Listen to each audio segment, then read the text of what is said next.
The Simpsons, they are legendary and infamous for their ability to see the future. Simpson predicted Donald Trump is going to be president of USA in 2024. The Simpsons has made so many uncanny predictions which have already come true. एक cartoon series से थोड़ा ना कोई predict कर सकता है future को। Time travel করতে পারলে আপনি কি করতেন? আপনি কি জানেন আপনার আমার এই পৃথিবীর ফিউচার কিন্তু প্রেডিক্ট করা হয়ে গেছে। একটা সিম্পল কার্টুন সিরিজ আপনার আমার এই পুরো পৃথিবীর ফিউচারকে আমাদের সামনে তুলে ধরেছে। সেই কার্টুনটার নাম হলো সিম্পসন। এর আগে হয়তো আপনারা অনেক ভিডিওতে শুনেছেন যে সিম্পসন নামের একটা কার্টুন সিরিজ আছে যেটা কিনা ফিউচার প্রেডিকশন করে, আর যার 90%ই সঠিক ছিল। 2024 নিয়েও এই কার্টুন সিরিজ অনেকগুলো ফিউচার প্রেডিকশন দিয়েছে যার অধিকাংশই মনে হচ্ছে সত্যি হবে। কনস্পিরেসি থিওরি সম্পর্কে আমরা কিন্তু অনেকে ধারণা রাখি, লাইক এলিয়েন্স, ইলুমিনাটি, এমন অনেক কিছু সম্পর্কে কিন্তু আমরা জানি, তবে এই জিনিসগুলা সত্যতা যাচাই করা হয় নাই। এলিয়েন আছে না কিনা উই ডোন্ট নো, ইলুমিনাটি এটা একটা কনস্পিরেসি থিওরি, তারা কিনা পুরো পৃথিবীটাকে তারা নিয়ন্ত্রণ করে, এটা পুরোটাই একটা কনস্পিরেসি থিওরি। সিম্পসন কার্টুন আপনার আমার এমনকি এই পৃথিবীর অনেকগুলো ফিউচার প্রেডিক্ট করে রেখেছে। সেই 2024-এ যে কয়টা প্রেডিকশন আছে সেগুলো আমরা আজকে একটা করে দেখতে যাচ্ছি। ডোনাল্ড ট্রাম্প 2024-এ আবারও আমেরিকার প্রেসিডেন্ট হতে যাচ্ছে। On November 15, 2022 Donald Trump announce করে সে কিনা আবারও ইলেকশনে দাঁড়াবে 2024-এর প্রেসিডেন্সি ইলেকশনে। ডিউরিং ওয়ান এপিসোড যখন সিম্পসন ফ্যামিলি ফিউচারে যায় তখন হোমার যখন ফ্লাই করতেছিল তার নিচে একটা সাইনবোর্ড দেখতে পারতেছেন আপনারা। সেই সাইনবোর্ড 24/2028 কিছু লেখা আপনারা দেখতেছেন ভাইসা আসতেছে। এই দুইটা ওয়ার্ড কিন্তু মানুষকে খুবই ফ্যাসিনেট করছে যে Donald Trump is going to be America's president again.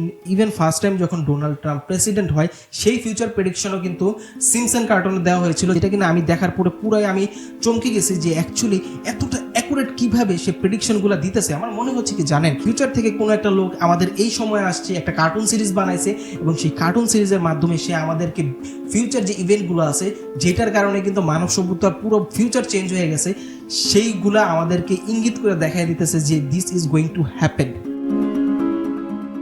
Number 2-তে প্রেডিকশন করা হয়েছিল AI is going to take over the world. Actually বর্তমান সময়ে আমরা চ্যাট জিপিটি এবং কি এমন কিছু এআই টুল ইউজ করি যেই টুলগুলা কিন্তু অ্যাকচুয়ালিতে অনেকটা জব মার্কেটকে মানে শর্ট করে ফেলছে।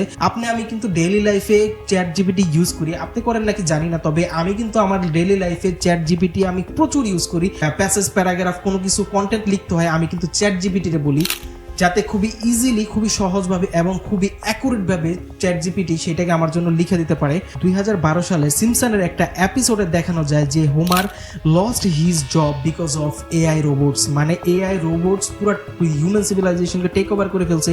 যত চাকরি ছিল, যত কিছু ছিল, সব কোম্পানিতে এখন হিউম্যানের বদলে রোবট দিয়ে কাজ করানো হচ্ছে, যেটা কিনা আমরা অলরেডি প্রেডিক্ট করে রেখেছি।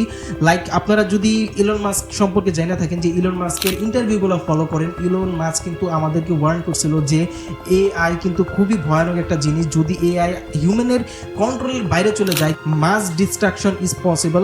কারণ আমরা কিন্তু যেভাবে এআই কে ডেভেলপ করতেছি, AI is going to replace human every field.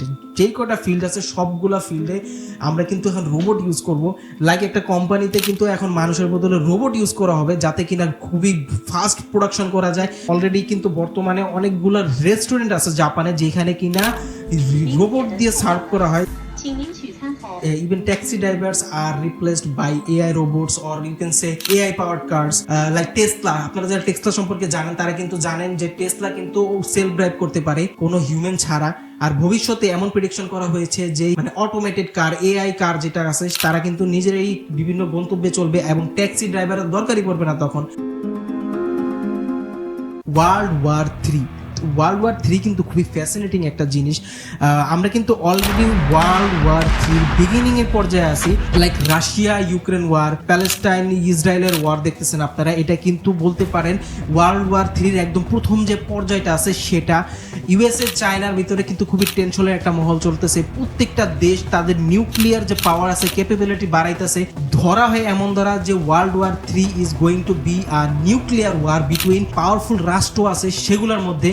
আমরা ধরেন ছোট কয়েকটা রাষ্ট্র যারা আছে আমরা এই মারামারির ভিতরে নাই, তবে যদি চায়না আমেরিকার উপরে নিউক্লিয়ার অ্যাটাক করে, আমেরিকা চায়নার উপর নিউক্লিয়ার অ্যাটাক করব, এর ফলে কি হইতে পারে কি জানেন? যে ইম্প্যাক্টটা চায়নার উপর নিউক্লিয়ার অ্যাটাকের পর পড়তে পারে, সেই ইম্প্যাক্টটা কিন্তু পুরো এশিয়া যে আমাদের যে কন্টিনেন্টটা আছে সেইটা পুরোটার ভিতরে ছড়াবে।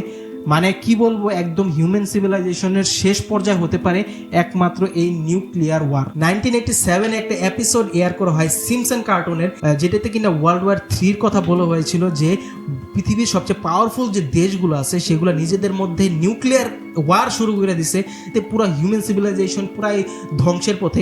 রাশিয়া ধরেন, চায়না ধরেন, আমেরিকা ধরেন, এমন অনেকগুলো দেশ আছে যেগুলোর ভিতরে কিনা এই নিউক্লিয়ার ওয়ারের যে ইম্প্যাক্টগুলো বেশি হইতে পারে। ওয়ার্ল্ড ওয়ার 3 সম্পর্কেও সেম এমনই প্রেডিকশন আছে।